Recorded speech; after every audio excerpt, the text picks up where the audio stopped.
Kenya hii ni yetu sisi zote. Kenya's recent designation as a major non-NATO ally that faces an uncertain future following a sudden move by the United States Congress.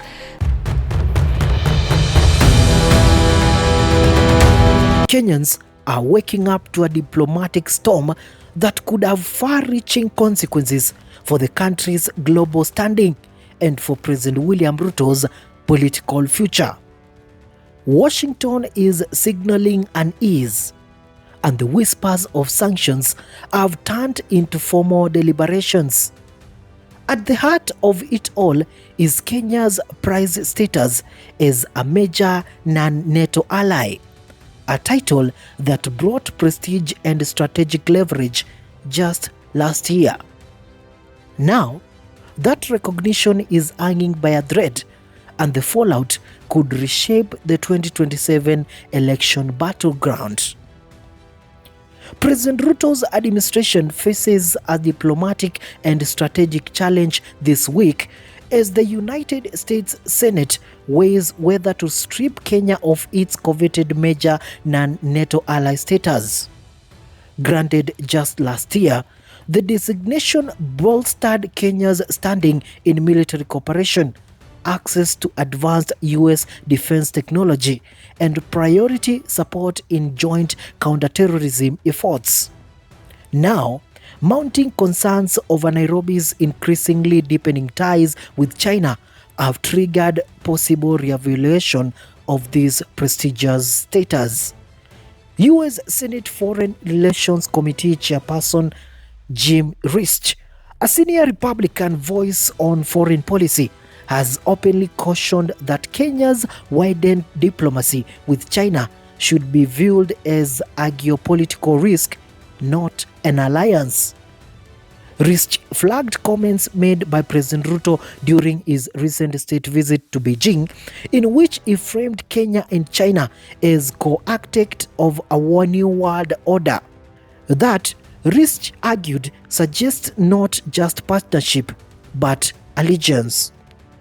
Should the Senate move forward to withdraw MNNA status, the implications for the government are profound. Such a shift would likely curtail military and intelligence cooperation, limit access to classified defense assets and financing programs, and reduce Kenya's influence in regional peacekeeping and counter-terror operations across East Africa. Relying heavily on US support for security operations, especially in Somalia, Sudan, and the broader Horn of Africa, the Kenyan military and intelligence communities would face significant disruption. Politically, the timing could not be more delicate. As the Kenya Kwanza government prepares for the 2027 re-election campaign, it is already navigating internal dissent and rising opposition rhetoric. Former Deputy President Rigathi Gachagua, once closely allied to Ruto, has become an outspoken critic. In a fiery tweet posted just hours ago, Gachagua doubled down on his accusations of state-sponsored violence and hinted at taking Ruto to the International Criminal Court in The Hague. His rhetoric signals a widening political rift that Mudavadi and other loyalists must now counter. The loss of MNNA status would weaken Ruto's argument of international support and credibility. It would provide a fresh fodder for opposition claims that his government is isolated, misaligned, and vulnerable to global shifts. Gachagua and other opposition leaders have portrayed Ruto's narrative as one of overreach and over-reliance on foreign powers. This potential diplomatic setback would seem to validate their warnings. Moreover, the ripple effects would likely affect investor confidence and Kenya's development agenda.